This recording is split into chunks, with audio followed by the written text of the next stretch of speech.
Okay, welcome everyone. My name is Dylan Ferris. I'm the Executive Director of Human Resources and Facilities for the El Segundo Unified School District. We're so happy that you're able to join us to learn a little bit more about one of our Measure ES construction projects. I'd like to start off by introducing our superintendent, Dr. Melissa Moore, just to say a few words to get us started. Good afternoon, everyone, and welcome. Thank you for taking time out of your day to join us. And I really just want to provide you some background and history as to how we have arrived at where we are today. So this process really started clear back to 2015 with our long-range facility master planning project. And so we went back, and at that time we hired an architect to take a look and do an assessment of all of our facilities to determine really what are our current and future facility needs, what are the costs associated with to modernize, renovate, or add facilities, what do we need to do to bring technology infrastructure up to speed, to the current standards, and then to transform our learning spaces to meet the educational needs of today and the future. So we moved forward, and from that we had multiple planning meetings with a variety of committees as well as the public. We included for example, on safety, our El Segundo Police Department came in and sat in on those meetings. We had community leaders, parents, teachers, all to take a look at our facilities through various lenses, and really tried to say, what are our needs? Let's really think about this, because we had just come out of a recession at that time, and there had a lot of things had kind of gone by the wayside, and there were a lot of projects that needed to be considered. So from there, we drafted a long-range facility master plan and took drawings out to the community, put ads in the Herald like we did for this particular meeting, and asked community members to come forward and provide us with feedback. And so our questions were, what do you like about the proposed plan? Should any part of the proposed plan be revised? And if so, why? And what did we miss? Should something else be considered as an addition to the plan? In addition, we did a lot of small talks that at that time as well to find out and make refinements.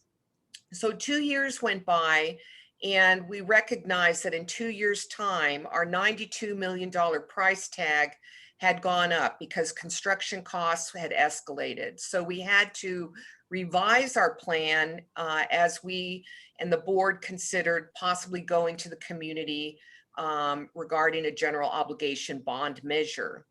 So at that time, we went back out to the community, held 2 additional town halls. One again was held at El Segundo Middle School, Bulldog Hall, and one was held at the high school library. Same questions were asked, and from there, we also surveyed the community, and over 700 people weighed in on the various projects that we needed. From there, the board did pass a resolution in July of 2018 to move forward with putting a ballot measure for November of 2018. And from there, we held various coffees. We had presentations at our library. We had a presentation at the Moose Lodge, and we were really getting out to the community to talk to them about what Measure ES involved, what were the projects. We had more than 100 of our booklets that we passed out to community members that contained one of the projects that you're going to see today. From our coffees, I can remember sitting down with Nancy Cobb at Edie and Mike Rice's home for coffee, and we had a group there of 12 to 20 people to hear further about the plans for the music building. So through our conversations with our focus groups, we discovered that our music program was not adequately being served at El Segundo High School. Although our high school is a beautiful building, the program was lacking in a variety of areas, and the size of the classroom was problematic. In addition, since that time, we had added strings, and that had matriculated up to the high school level. And so the strings class was now meeting in the dance room at the high school. So we knew we had some needs with music. We also had a concession building at the high school that was in disrepair that you'll hear from Dr. Ferris about. And we also had a need where we really wanted to do something in the area of special education for our 18 to 22-year-old students that require additional supports. So from there, this building, which serves some very unique needs, really was arrived at.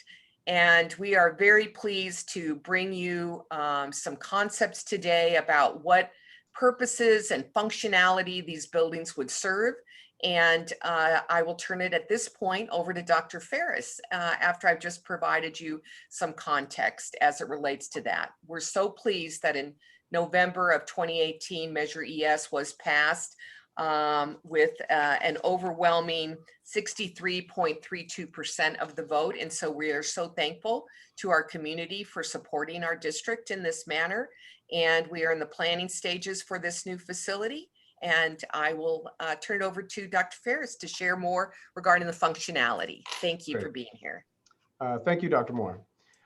So before we move on, I do want to just recognize a few people that are in our meeting this evening. A lot of the people that are in the meeting today have been part of this planning process that has got us to where we are right now. So you'll hear in a little bit from the architects, NAC, that have put together a design for us to look at today.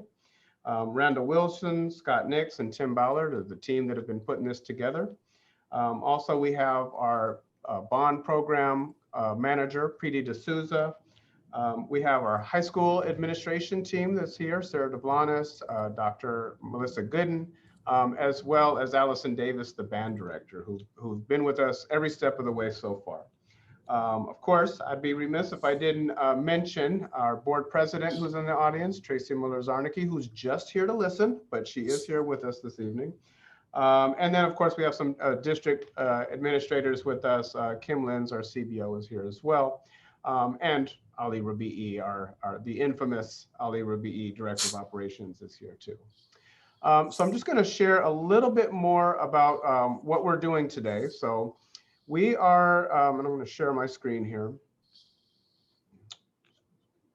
All right, so we are just trying to bring everybody up to speed as to where we are in this process. And for the last 6 months or so, we have been working to put together a schematic design. And so just a little bit about what this project includes. As mentioned, it's a band room that will accommodate up to 120 students and their instruments, which is one of our challenges now, is getting our marching band, the size that it is, and all of the instruments that they use. It's simply outgrown the facilities we have. Our concession stand that serves our outdoor football and sports activities is just dilapidated. A couple of years ago, after decades of water intrusion, we have just experienced so much wood rot and unfortunately mold that we had to lock the door to that facility and no longer allow it to be used. That facility included half of a building that is concessions, another half of the building that services our special education program. And so as part of the program, the project that we're developing, we're replacing both of those items and addressing the band needs. And with every project that we look at, we're looking at other things that can be, that will augment it. And we know that there is a need for parking. So we do have a modest addition of parking spaces, which you'll get to see this evening. Project budget is about 14 million. And we're projecting, we're hopeful that we would be able to start this project next summer. So where we are in the design process is we are finishing the first stage of design, and that's the schematic design. That's how we'll refer to it. And basically, this is the process where we make sure that we have all of the functions down for the buildings. We have our layouts down. We have all of the features that are required, all of the dimensions that we're going to be designing to. And this is the stage where we can make changes pretty easily without having any major budget ramifications. So we're nearing the end of this phase now. And so we're bringing this to everyone so that you can see what we've developed, make sure that we have not overlooked anything, hopefully get everybody's blessing on this before we move into the next stage, which is, we call that design development. And that's where we really get into the nitty gritty, the actual specifications and all of the measurements. And when we get too far down that road, it's very difficult and costly to change course. So we're at this point where we're looking to finalize. This is the plan. And I just wanted to, as I mentioned, just share the folks that have been involved in this process so far. Again, our architect team, our high school team, district administration, Teleco. I'd be remiss if I did not mention our facility advisory committee, which is a committee of community representatives and parent representatives, all who have some not only interest in the school district, but expertise in the area of some form of construction. And of course, our Board of Education. And with that, I am going to stop sharing and turn it over to our architects, who are going to show you some pretty awesome imagery. Before I do that, I do have one more thing, which is we will have some time for Q&A once we get through this presentation. And if you cannot stay the whole time, I will be putting in the chat a link to a Google form where you can register any comments or questions or thoughts you have about this project. So with no further ado, I turn it over to NAC. So Tim, I don't know if you want to. Yeah, thanks, Randy. I just want to make a brief remark that, we've been really honored to join this very dedicated group. I just hearing the story of how that district has reached this point to add this important facility to their high school, a very signature high school, and we're hoping to add a signature facility. Working with such a dedicated group, it's really great for us as architects, and I just wanted to mention that as we now move into the what we do, which is figure out how to imagine a building that meets all these needs and brings some excitement to this part of the campus, which hopefully you will share, experience the excitement that we have getting to this point with Randy and his team. Right. So we're just happy to be here this evening. We are super excited about this project. So just to describe kind of the site that we're working on, it is sandwiched between the North Gym and the football stadium. It sort of flanks what's called the North Quad. And so that's an area where kids spill out for lunch and whatnot. And so because of all that, we're sort of excited about it because it creates an edge to the campus that we think is very important. And it's a threshold to what many people, their introduction to El Segundo is through the stadium. So we think that it's an opportunity to do a lot of things, and that's one of the things that we were sort of enamored with. Is there's just one of the analogies we had is it's sort of like one of those busy freeway interchanges. There's so many different things happening. I mean, we have spectators, we have students, we have teams crossing through here. We have the band, marching band, and the color guard, and there's a fire lane in the midst of all this, and barbecues and concessions and all this stuff. And so one of the things then that we really wanted to concentrate on is how can we gather all this and make it kind of feel like a unified whole. And it seems like a simple gesture, but one of the words we used was bridge, but what we landed on was this idea of a unifying roof that sort of ties all these different pieces together, because we have and completely different functions. There's the life skills community-based instruction classroom that will service kids in the high school, as well as allow them to interface for jobs and whatnot on the outside. So that has to have, certain adjacencies and whatnot. And then the idea of the marching band being able to march out of their rehearsal space onto the field is just a really cool idea. And it's something that we're hoping to really develop and make it really work well, not just for the band, but how the teams then leave and come and go into the field and that sort of thing. So the site is largely the 4 tennis courts that are on the east side of the North Gym. They, of course, step from Oak down to the stadium level.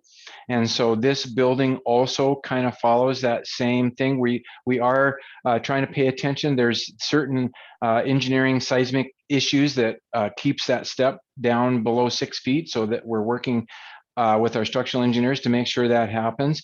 But all that to say is that the way the building lays out is really based on the functions that it serves, from the concessions. And, just as we look at this from the field side, the concessions is the blue box that you see on the left. When we kind of got into the design, the idea of this shade court, or a entry, if you will, into the stadium was something we talked about, and so that's trying to celebrate that and also create a place for concessions to happen. What we're happy to report is that it not only is going to do that, but it will serve as a daily place where kids can interface underneath the shade court, and they can use the concessions for more than just concessions. So those are some of the things that we're pretty excited about. So part of the idea then was, how can we engage the football stadium? And as you probably are aware, right now it's a bottleneck. There's this tiny little opening from the track and a ramp and fencing, and everybody gets funneled through this little 4-foot gap. What we're trying to do is raise the level of that area so that basically the track will be at the same elevation as the plaza for concessions. And so that's what we're looking at here, so that there'll still have to be some control, because during track events, you don't want people, running out onto the track and in front of sprinters. So there'll be some fencing, but we'll be able to probably use rolling gates and whatnot to create gaps that people can, for soccer and football events, can circulate better. What you're looking at then is the existing fire lane, which is where the bicycle is. We're essentially going to leave that alone. What we're trying to do is develop a way that separates this new space from that more kind of back of house fire lane. And so that's what you're seeing, some vegetation, some walls that we're thinking could be donor walls, for instance, but create it so that the sun can still filter through and be a part of the space. We also think that it could be a great place for the barbecues to kind of hang out on one edge of this shade court. So the building sort of sets itself up with this idea of sort of the more public function of stadium entry, concessions, and people hanging out, waiting for the game to start, eating and buying more from the junior class for the fundraising part of it. And so that's why, we try to, our goal is not to duplicate the existing architecture as much as complement it.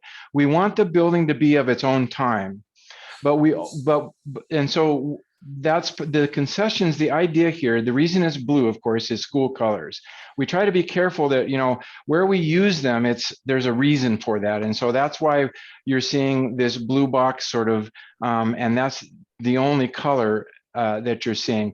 The rest of the building, what you're seeing is we want to match the existing masonry, and that's how we sort of begin to allow the building to sort of blend into the campus and feel like it's part of the overall high school campus. So that's the south end of the building. And then the middle of the building, one of the things that we talked about is making a band room that is not, whenever you've ever seen most band rooms, you walk into them, they're this dark box that has no windows, no transparency.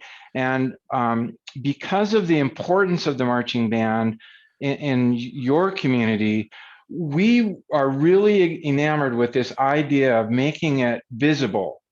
And the idea of a marching band marching out onto the field from their space is something that we kind of are very excited about. And so that's kind of what we're seeing here.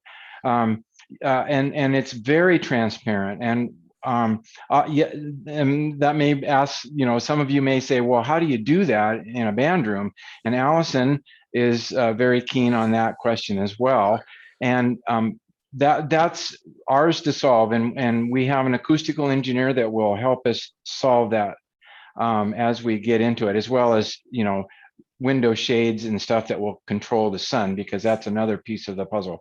So anyways, the center of the building then is this idea of the music, and then on the north edge would be the CBI room, the community-based instruction, and it's there strategically, mostly because we do need to allow kids to come and go because they have job training and that sort of thing. And so they'll come in for a few hours, they'll do some instructional stuff and some life skills type instructional stuff, and then they will go out and participate in a job training exercise. So it was very important that we had a way that they could easily come and go without having to go through other secure areas. And so the idea is, and then on top of that, it wants to serve, as I mentioned earlier, the kiddos that are in the school. And so what we've done is we've created this pathway that is as gentle as we can get and easy to get, but it's behind the secure fence. And so there's sort of two entries into the space, one that's on the secure side and one that is on the public side. And it interfaces with the parking and allows for drop off and whatnot. So it's a very convenient way for what we are calling super seniors to come and go if they're in that program. One of the things then, as we settled on this sort of north-south orientation, was the idea of separating enough from the new addition from the North Gym, because that North Gym in our mind is pretty special, and it's a very iconic elevation. And so what we were wanting to do is get enough space between the two buildings so that we could allow some landscaping, and so it's not a hard edge. I mean, right now it's kind of like an alleyway, right, that you might not want to even walk through, let alone your daughter or son. So this opens it up, makes it easier to supervise for staff, but also softens it up, and that's kind of what we're showing here. And that's really this is where we make up that difference in height elevation. We will have ramping that will get you down to the north quad elevation and allow the building really to just, again, it flows out to the east to the stadium, and it flows nicely and fits into that north quad so that there won't be any ramping. It'll be a fairly smooth transition. What else, Scott? What do you think?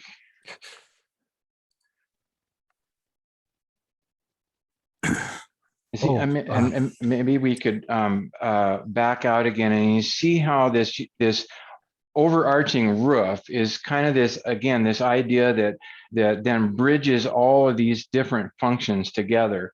Our goal is to keep the building so that it visually it doesn't interrupt the gym so much from the stadium, because we see it again as this layering effect, and there's always that depth that you'll have of the bigger gym building behind, and then this building sort of serving as a foreground to it.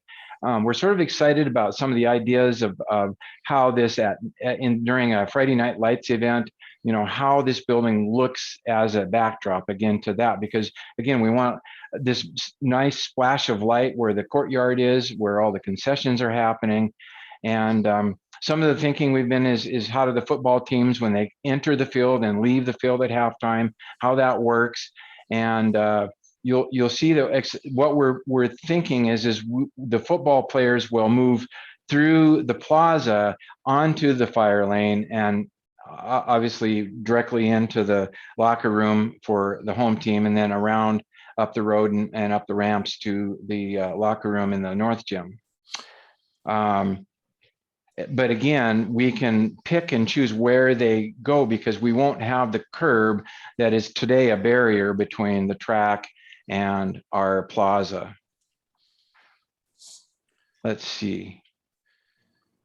So I don't know, maybe we can go into the band room and kind of what the challenge there, of course, is trying to figure out how to make it transparent, but yet make it the functional room. And so one of the things that we've decided is that we'll place this teaching wall and then bring the glass around it for the transparency, so that you know, it's virtually impossible to have it all be glass, and so that's kind of where we're at the moment, where there's sort of doors and glass sort of framing the teaching wall. And then as you turn around, of course, then you'll look out onto the field. And the goal is we're exploring different ways of how this could be opened up using either pivoting doors or sort of accordion doors, so that it becomes a wide opening. And again, the band can just kind of march out in sequence. We need to turn the lights on when we're inside the space. Yeah.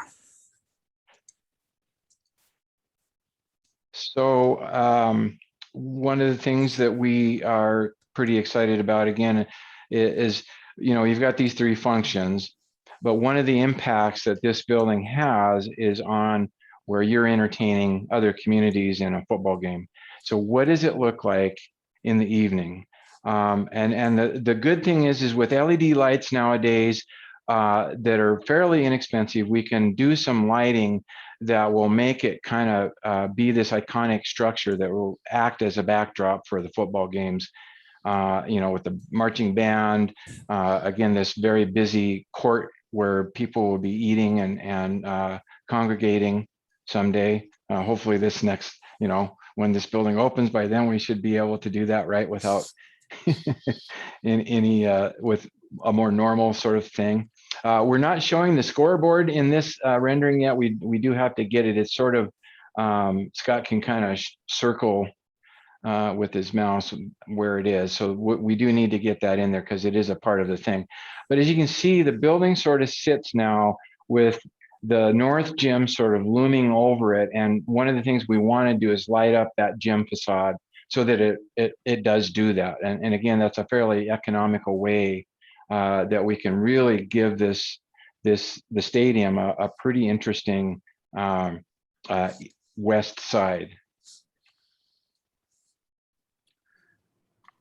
Okay, so I think we've kind of come to the end of at least the three-dimensional imagery. So Randy, I think are we good now to go ahead and allow some Q&A to start? I think so. All right, so we have we weren't sure how many people to expect, so we do have a manageable number of folks in the room. So if anybody has particular questions or comments you'd like to make, you can raise your virtual hand and we'll call on you, and you can feel free to speak your question or comment.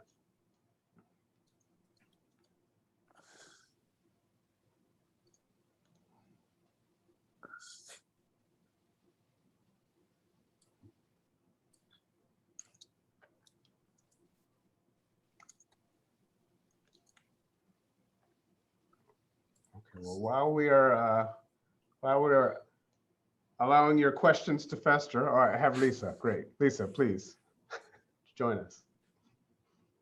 Okay. By the way, this is beautiful. I was just wondering where the tennis courts were being relocated. So that is a great question, and we were awaiting that question. So at this point in time, we will not be re-establishing the tennis courts on the high school campus. Our teams do utilize those courts for practice, but we make use of the city tennis courts for our competitions. So we would be relying on our joint use agreements with the city for tennis. Okay, I just want to be clear. And by the way, my children will be long gone from the school by the time this is done, but just for the sake of making sure that all sports, particularly those that tend to lean toward female sports, are acknowledged. You're asking students, many of them who don't have cars, to go to the park. That's the first thing, that they're no longer on campus to be able to practice. The other item is that many of those young women, and I know there are some boys who play, but it tends to be an attraction for those young women. When you do get to Rec Park, oftentimes there are not enough tennis courts for everyone to be able to play at, even, by the way, when they have tournaments that existed. So unless they're building additional courts, unless they're building lockers for the students to be able to keep their gear in, because that means otherwise they're walking around with their gear all the time. And then on top of that, when some of those courts are either damaged or not in use, I will tell you that just during tournaments, there has never been an allocated space for both varsity and for JV, not only to practice, but even to, I'm sorry. So at any rate, I think it needs to really be thought through. Again, this is beautiful, but I don't know that at the risk of disenfranchising another sport, particularly a girls' sport, that that some additional precautions or plans should be made. I think that's a completely valid concern, and certainly we're not interested in disenfranchising any of our students or our sports. So it will be a priority for us to make sure that everybody is able to have adequate access to facilities. And so by the time we get to this stage, we will absolutely have a better answer for you on that.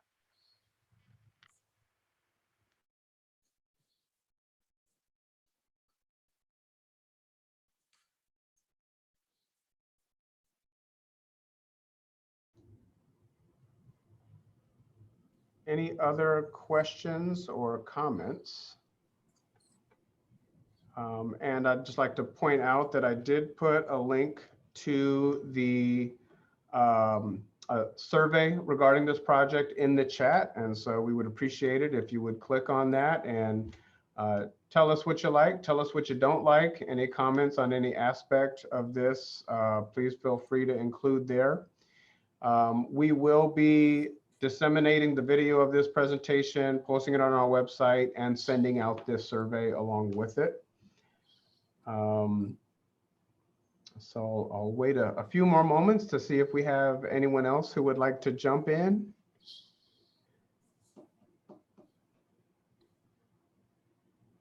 Dylan, you have a couple of hands raised. Okay, I'm not seeing them on my. Oh, Susan Richardson and Kim Patton. Oh, thank you. Well, let's have Susan.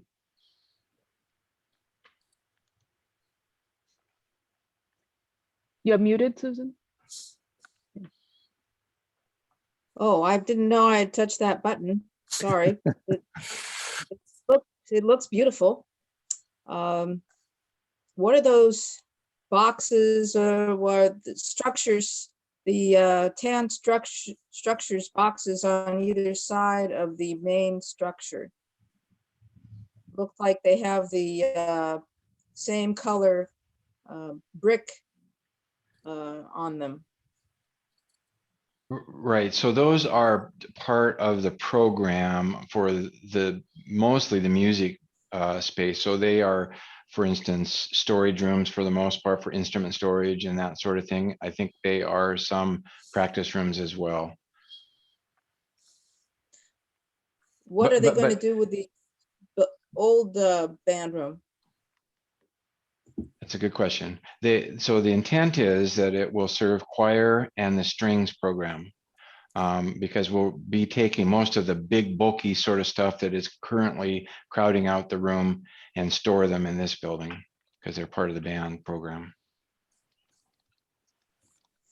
Randy, do you quickly want to show the floor plan? I believe there Yes. are ancillary spaces around the band room. Maybe there's storage, I've forgotten, instruments. Yes, they're room. mostly storage. And we're working at ways that the storage and this is stuff will develop in the design development phase, but working on ways that students can secure their instrument without going into the rehearsal space and whatnot, those kinds of things. So you can see on the north upper right-hand corner of that bluish colored space, there's 2 practice rooms, and then there's a very large percussion storage room. And then on the west side of the building, again, 2 practice rooms and an ensemble practice. But these are areas that we're sort of reworking as we're trying to figure out how to put storage on the student side of the building. Then down on the bottom, of course, again, instrument storage, which is district-owned instruments, and the one on the right is student instrument storage. That's the room that we're probably going to relocate to the west side.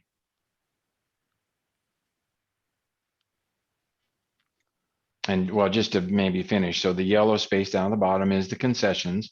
This space is basically the same size as the existing concession space today, just we're sort of rejiggering it so that it's a little more efficient.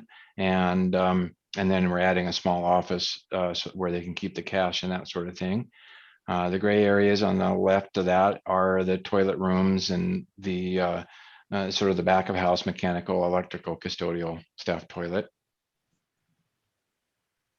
And then maybe just to jump up to the top, the green is again the CVI space, which again has kind of a menu of storage and toilet and disher, dryer, washer, life skill kinds of things. Thank you. Okay, I see Kim has her hand up. Thank you. And I apologize. I had to join a little bit late, so I unfortunately missed the first part of the presentation. Dylan, you had mentioned that there was a link that you posted in the chat. I think I came after you posted that, if you wouldn't mind posting it again. Absolutely, I'll get that Thanks. right up, sure. And then maybe a few questions for the architects, if you don't mind. The concession stand, I'm curious, because it looks like you're trying to use this covered outdoor space off of the concession stand as a gathering place for students. How's the loading work for that concession area? Where are trucks coming to for loading, if you thought?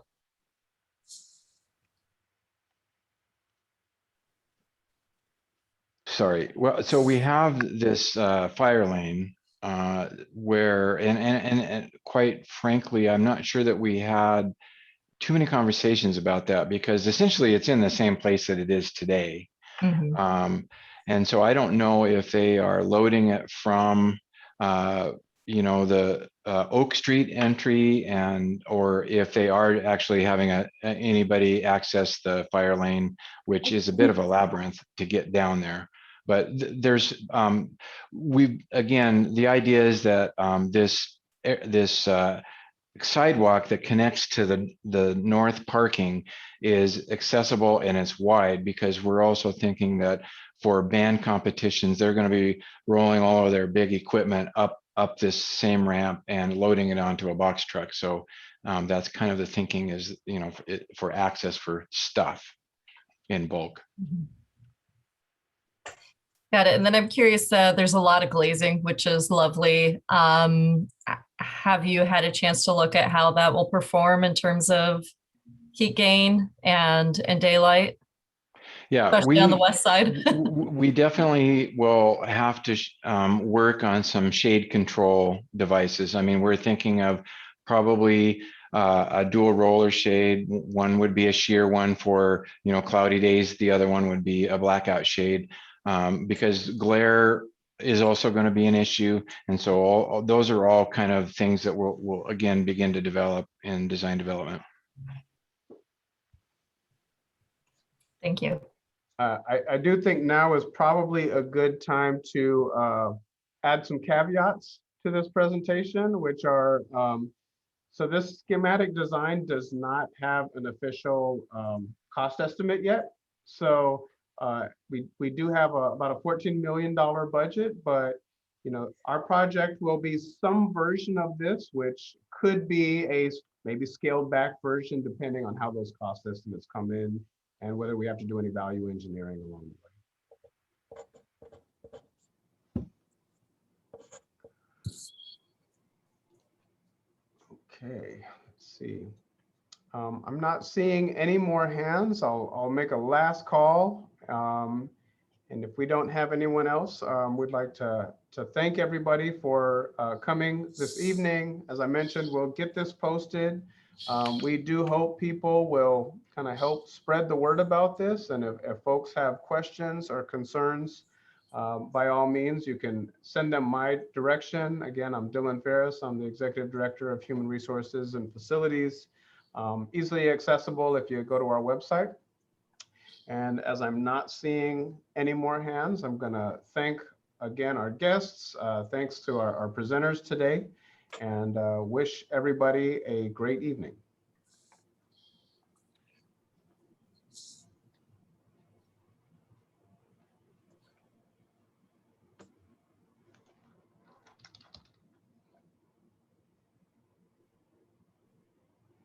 I think we're all supposed to wave to officially end the meeting.